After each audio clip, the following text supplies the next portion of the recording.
लोग जैसे मतलब पढ़े थे धातु के गुण न, और धातु के भी भौतिक अवस्था में हम लोग पढ़ रहे हैं, भौतिक गुण पढ़ रहे हैं। इसमें हम लोग पढ़ रहे थे धात्विक चमक, कठोरता, आघात, बलयंता, तन्यता, विद्युत चालन, उष्मा चालन। अभी हम लोग पढ़ेंगे धात्विक ध्वनि, गलनांक एवं क्वथनांक, घनत्व, तनन सामर्थ्य, अवस्था एवं रंग। ये सभी इस सभी चीजों के बारे में पढ़ना है कि धातु में किस तरह से पाया जाता है। तो देखिए आप लोग यहाँ देख रहे हैं कि हम स्टार पॉइंट बना दिए हैं धात्विक ध्वनि। धात्विक ध्वनि देखो, जिस तरह हम लोग देखे थे कि धातु में धात्विक ध्वनि पाया जाता है, मारने पर उसमें झंझनाहट की आवाज होती है ना।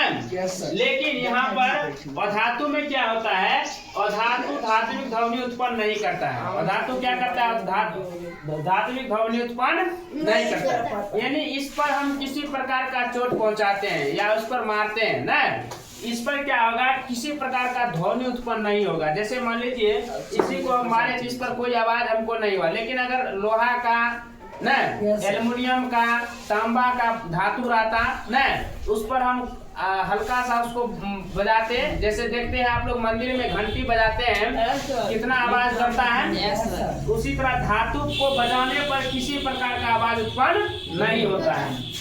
आप देखिए गलनांक एवं क्वथनांक, गलनांक एवं क्वथनांक, इनके गलनांक एवं क्वथनांक कम होते हैं। किसका, अधातु का। अधातु का गलनांक एवं क्वथनांक कम होता है। जैसे मान लीजिए आपको देखिएगा गंधक, गंधक 119 डिग्री सेल्सियस पर पिघलता है, और आयोडीन जो होता है, आयोडीन को पिघलने में 113 डिग्री सेल्सियस तापमान चाहिए। समझ गया? तो इतना जो है इसका गलनांक और क्वथनांक क्या होता है, कम होता है। जैसे अपवाद में देख लीजिए आप लोग, ग्रेफाइट लिखा हुआ, क्या लिखा हुआ है, ग्रेफाइट।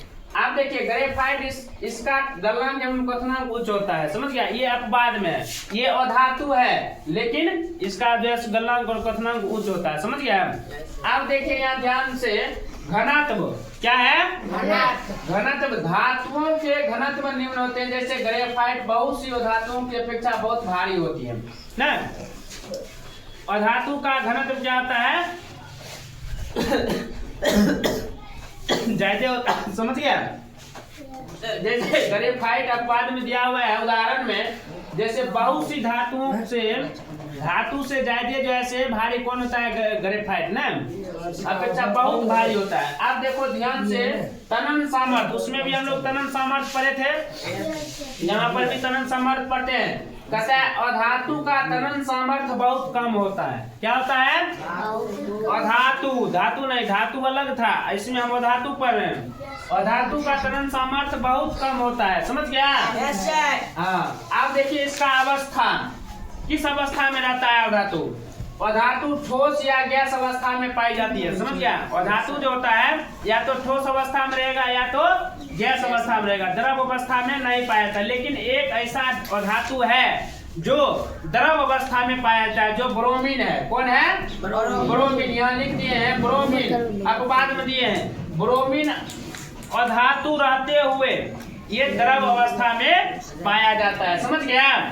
हाँ। आप देखिए यहाँ उदाहरण इसका दिए हैं, अधातु ठोस या गैस अवस्था में पाई जाती है।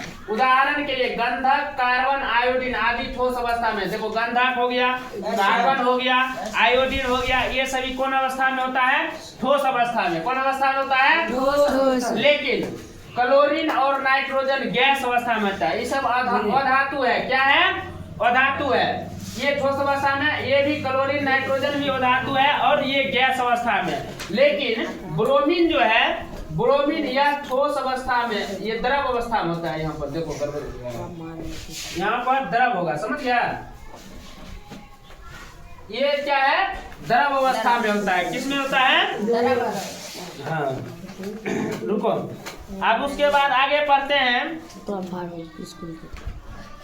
आगे देखिए रंग, अधातु का रंग। अधातु कई रंग में हो सकता है। समझ गया? जैसे हम लोग जानते हैं तांबा का, तांबा जानते हैं किस लाल भूरा रंग का होता है। उसके बाद एल्युमिनियम, एल्युमिनियम का रंग कैसा होता है, सफेद होता है। और उसके बाद सोना का पीला, सिल्वर का भी सफेद ना, गोल्ड सिल्वर मतलब चांदी ना। उसके बाद ये क्या कहते हैं, एक और धातु पीला रंग को जो होता है उसको क्या बोला जाता है, पीतल ना।